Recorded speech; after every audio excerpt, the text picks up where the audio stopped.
we're trying to elicit comments on what needs to be fixed before the government closes its window for comments, we are focusing on the points of concern. But Rahul, let me come back to the point that Mr. Chandrashekhar raised. And, you know, as former DOT secretary and former president of NASSCOM, he's saying that he is concerned about the implications for digital entities, for the startup ecosystem. Would it be an exaggeration to say that in its current form, what the bill is proposing, we could in fact be headed back into an era of license Raj, because it is at this point in time saying that all entities, whether it's a WhatsApp or a Google or a Cisco or a Skype or a Dish TV, will need to secure a license from the DOT. Would that be an exaggeration, or would that be a legitimate concern? Well, you know, I mean, at this point in time, it may be an exaggeration, because I would say that we still have to see what the new licensing framework is. So let's just try and understand what we've seen so far. We've seen the Telecom Act, this telecommunication bill, replace the Telegraph Act. But the Telegraph Act is not our entire regulatory framework. The Telegraph Act, along with the licenses, is the regulatory framework that we currently enjoy. So if you say that the Telecom Act is now replacing the Telegraph Act, and it has brought a lot of what was previously in the licenses into the main body of the statute, we are definitely looking at a completely different, different framework of licenses. And so I'm expecting that the licenses will be much slimmer and will have much fewer provisions. In that framework, we also need to take a look at what is being licensed. And I think, you know, there are provisions, you know, at this present point in time, lots of things are exempted from license.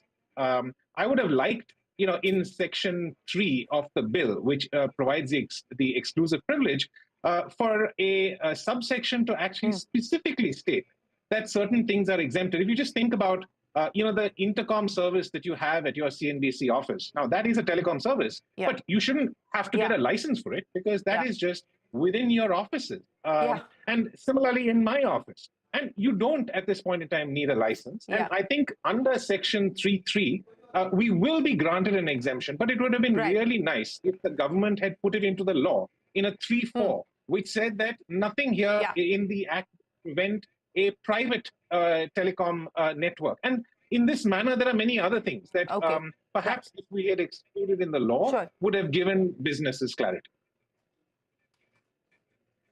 Okay, Gopal, since we are seeking clarity with this bill, and today we're talking about what needs to change before it in fact becomes law, go ahead, the final comments with you, Gopal. Yeah. Look, I think the most important thing is when we look ahead, which is forward-looking, we have to move away from the old concept of licensing to a trust-based system. Electricity Act liberated generators from licensing. Telecom infrastructure only requires a registration. Supreme Court has held the terms and conditions of a license are contractual. So let's not live in a bygone era. When we shift, we have to shift lock, stock, and barrel and not bring in expanded licensing. We have to move clearly away from that. So I think the intent is in the right direction, but the manner in which the intent is perhaps going to be implemented, we need to do a rethink and immediate course correction so the act can be implemented and is workable, doesn't run into legal challenges, jurisdictional challenges, and does not become an albatross around the neck, because licensing in telecom only led to disputes, and at least 4 types of licenses were changed over 20-year period. So those are examples to show what to stay away from. So I think we should really think of a new age way of doing it. Authorizations, permissions, contracts, they're all there on the table. So let's not just think of licensing as the only way forward.